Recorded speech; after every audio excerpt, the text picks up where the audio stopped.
Hello, my name is Pup Dante, and welcome to my YouTube channel. Today I want to talk to you about something a little different. I'm going to take this from a different perspective.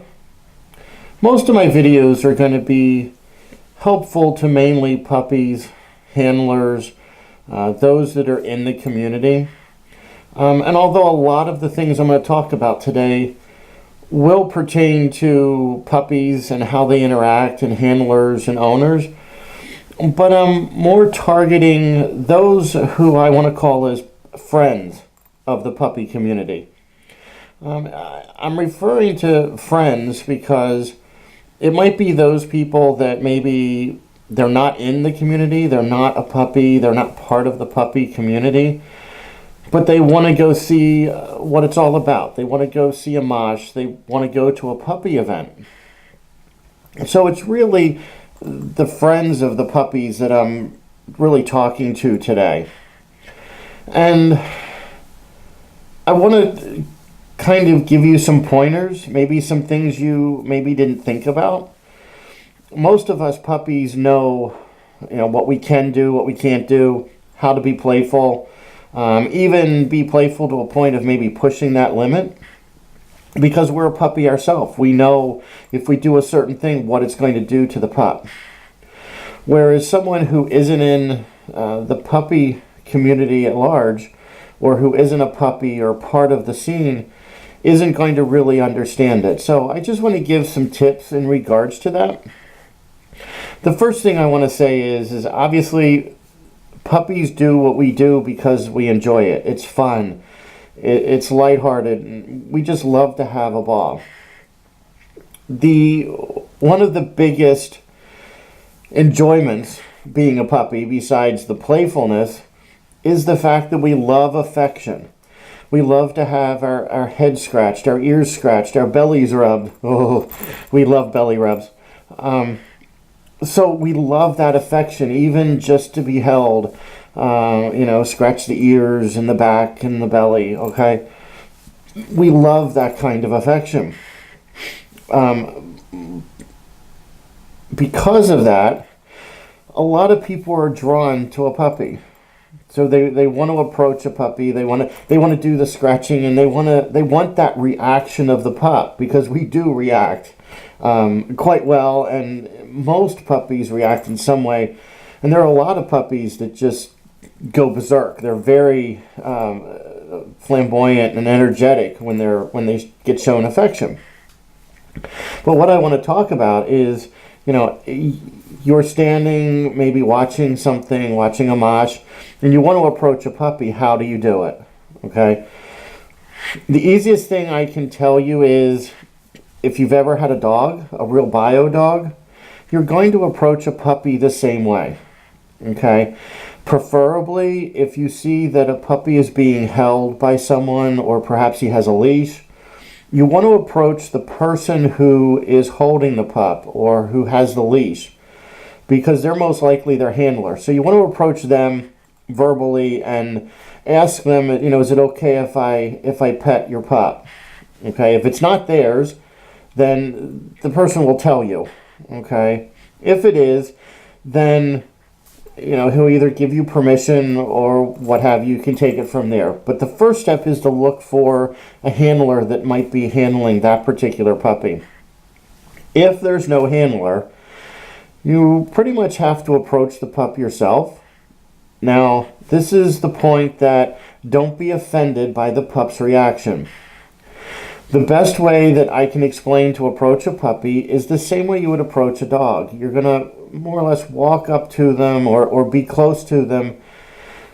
You want to gesture that you're interested in some sort of communication or what have you.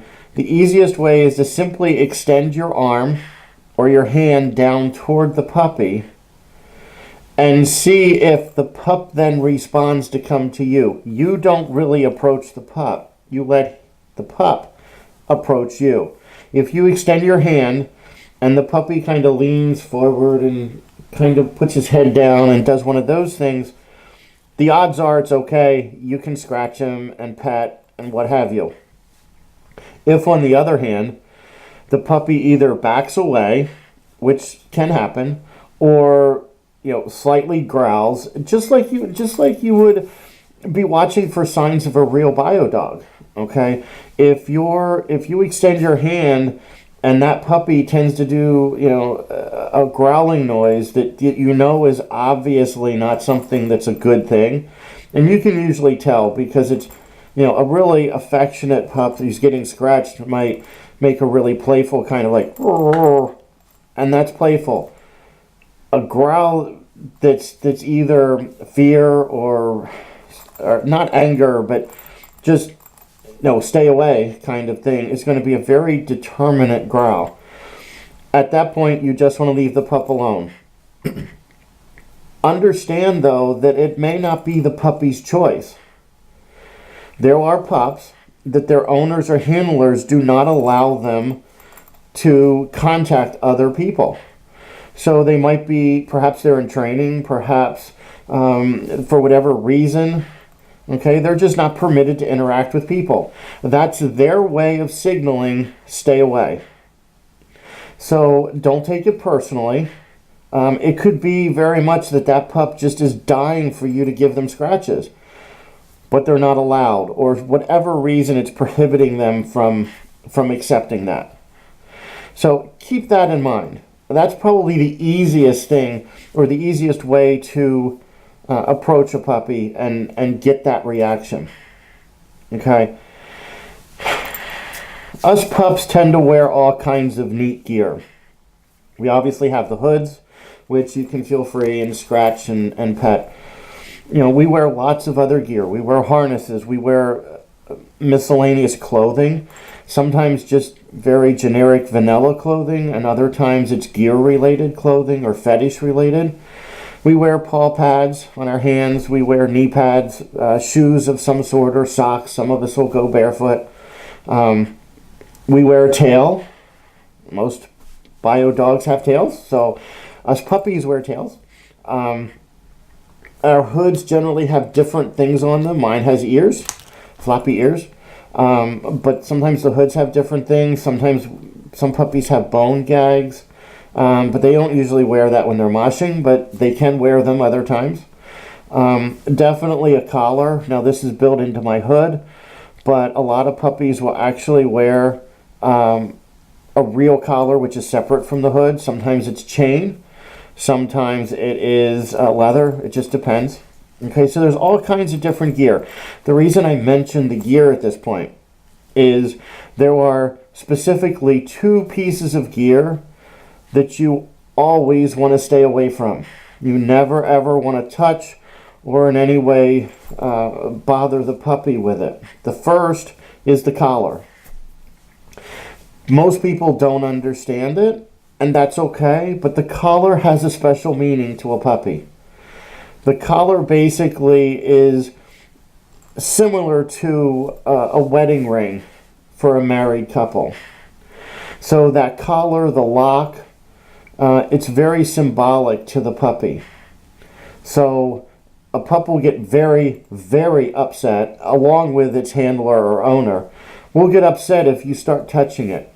Yes, if you're scratching and you're petting a puppy and it moves a certain way and you brush it, things happen, okay? But intentionally grabbing it, and please, whatever you do, do not pull on it. Don't try to get your finger in and pull, thinking you're gonna pull the puppy toward you. That's very, very bad. You can actually physically harm the puppy, especially if it's a chain collar. Even though it's very smooth, a lot of them, because of the links, you can still harm the puppy. The second piece of gear that you never ever want to really touch or play with is the tail. Now, I have 2 different types of tails personally. Basically, the first type is what I would wear out if I'm going to be walking around a lot, or if I'm going to be a little bit more formal, or even sometimes in moshes I'll wear it. It's called a show tail. All it basically is just a tail that gets fastened onto a belt. So it's pretty harmless. But still, you're not going to know what it is. The second type of tail is a plug tail that actually gets inserted. By touching the tail, first off, the puppy's going to feel that movement. But the second part is, there have been instances where people will touch it or grab a hold of it and actually try to pull on it, which, for whatever reason, some people like to do this to real dogs. Bio dogs don't like it any more than we do. The point being is that if it's a real plug tail and you pull on it, again, you can physically harm the puppy. That is a really, really bad thing. So the two pieces of gear that you always want to stay away from are going to be the collar and the tail. Most other gear doesn't have a symbolic meaning to it, and safety really isn't too much of an issue. So it's not harmful if you touch it. It's more the location of where you're touching that's more of an issue. The reason I bring in location is that, typically, puppies love their ears scratched, their head, even their chin, their cheeks, usually around their head. Stay away from the eyes, though. Generally, most humans don't like people near their eyes. So you want to kind of stay away from like up here. But you can certainly scratch the face and under the chin and the head and the ears. A little bit around maybe the neck. Again, be mindful of the collar. Okay, we love our back scratched. Okay, you can scratch a puppy's back. You can even go down maybe to their lower back, but you don't want to go too far. Of course, we always love belly rubs. Okay, and a lot of puppies, if you start rubbing toward their belly, a lot of us, me included, will just flop down on their back, paws up in the air, and you can scratch our bellies all day long. Okay, we wag. We'll get real jittery and antsy, and the feet will start going. Okay, it's just, we love belly rubs. However, keep it to those general areas. The head, the back, the belly, you're all pretty good with that. We don't really like our arms for the most part, especially our paws. We also, legs are okay, but really somebody that we don't know, legs can get a little iffy. And please stay away from all the other areas of the body. If you know the puppy, it might be a little different, but as a general rule, you want to stay away from, the feet, the hands, definitely the neck, the eyes, and anywhere that could be construed as being sexual.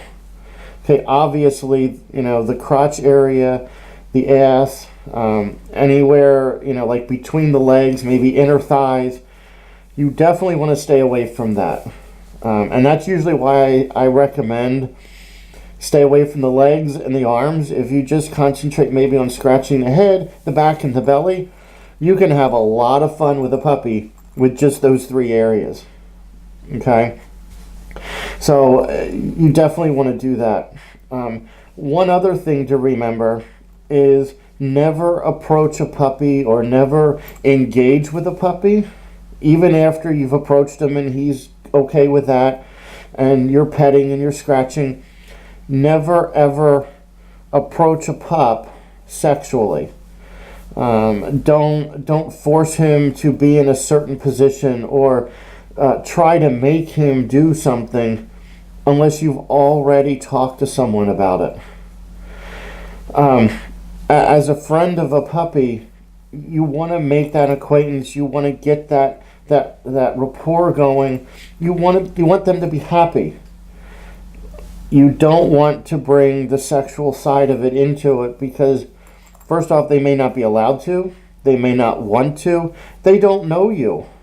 You're just a person. That's all they see. So you definitely want to keep that part of it out of your interaction with the puppy. That's the direct interaction. Now, a little bit more indirect. If, for instance, let's say you're at a mosh It is certainly acceptable. There's usually balls, there's toys, there's all kinds of little things floating around, and puppies love to chase them and so on. Generally, if you're at a mosh, you will see a square of mats that might be laid out. That's where the puppies are going to play because it's soft on our paws. We can get around, we can play, we can romp, we can tumble, and we're safe. Generally, we will not go outside of that mat, or we won't leave the mat itself. Okay? Usually, the handlers, the owners, the people watching are all going to be standing around the mat, but not on it. So if a ball gets tossed and it leaves the mat area, by all means, if you're standing there, feel free to pick it up. You can toss it back in. Maybe, you can play with a puppy, maybe make them beg. We like to beg sometimes for toys. You can certainly give a pup a scratch or two if he comes towards you for the ball and looks up, and you're more than welcome to. Just be mindful. But you can interact with a puppy that way. Something to keep in mind, however, is usually if you're watching an event or an activity, you are going to have shoes on. So one of the rules that we try to instill, and a lot of people that run moshes try to keep the spectators back a little bit, is please do not stand on the mats. The reason is because a puppy knows he can go to the edge of the mat. If he's running or pawing toward the edge of the mat, and you walk toward the mat and come on the mat, you could step on a pup's toes or fingers. That would not be good. Okay? So generally we try to suggest stay off the mats, and that just keeps everybody happy. It basically separates the puppies from the people. And everybody can play safely. If you really have to get down, one of the things that I like to do sometimes is I like to actually get down on my knees, or at least on one knee, and get near the mat. And then I don't have to worry. Because sometimes I wear boots. Some of the leather events and such, and I have big boots on, and you do not want to step on a puppy paw that way. So, and finally, one of the other things is never assume anything about a puppy. You can see a pup, he's down on the floor, he's down on the mat, he's pupping out, he's having a great time. You might even see puppies do things in play that you would normally see a regular puppy do. Okay? Sometimes they do get, nice way to put it is frisky. You could very easily see a puppy hump another puppy. We love to hump other puppies, but it's playful, okay? But when looking at a pup, keep in mind that you shouldn't assume anything about that puppy. You shouldn't assume that they have a particular, or they are a particular sexual orientation, unless you know for a fact. You shouldn't assume that perhaps they're a certain level of person in the community, or even that maybe they're submissive or dominant, or slave or bottom or top. We just want to be seen as a puppy and played with accordingly. Like I said, we love the scratches and the belly rubs. None of that has a bearing on whether or not we're a dominant or a submissive or a top or a bottom or a slave or a boy, or none of that. We might be just a puppy. Okay? There are traits as a puppy that will lead or tend to lend toward being submissive. We're a puppy, we have an owner. Okay? So to a point, a lot of people will argue that, oh, well, you're a puppy, you must be submissive. Yes, I believe that all puppies have a little bit of submissiveness in them somewhere, but don't assume that the puppy is a submissive. Don't assume that they're a slave. And please, whatever you do, don't walk up to a puppy and just demand that he kneel in front of you, or give some sort of respect in terms of that, because you don't know who that pup is. You don't know who they are as a person and what their preferences are. So just treat us as a puppy. Just treat us as or like you would your family pet. You know, we love the companionship. We love the human interaction. Again, scratches and belly rubs and, you know, throw the ball for us and so on. That's the interaction that we're craving. Okay? So keep a lot of the other stuff out of it, and you'll have a man's best friend. So I hope this kind of helps a little bit, explain a little bit about how to interact with puppies if you're not part of the community, if you're not sure. Maybe you don't know what it's all about. Maybe you don't know, or you've never seen an event or a puppy mosh or a few puppies playing, so you're not sure how to approach a puppy. I hope this has been helpful to give you a few hints and tips on some do's and don'ts about that. So feel free to subscribe to my channel. I'll be making more videos as we go along, and I hope you have a great day.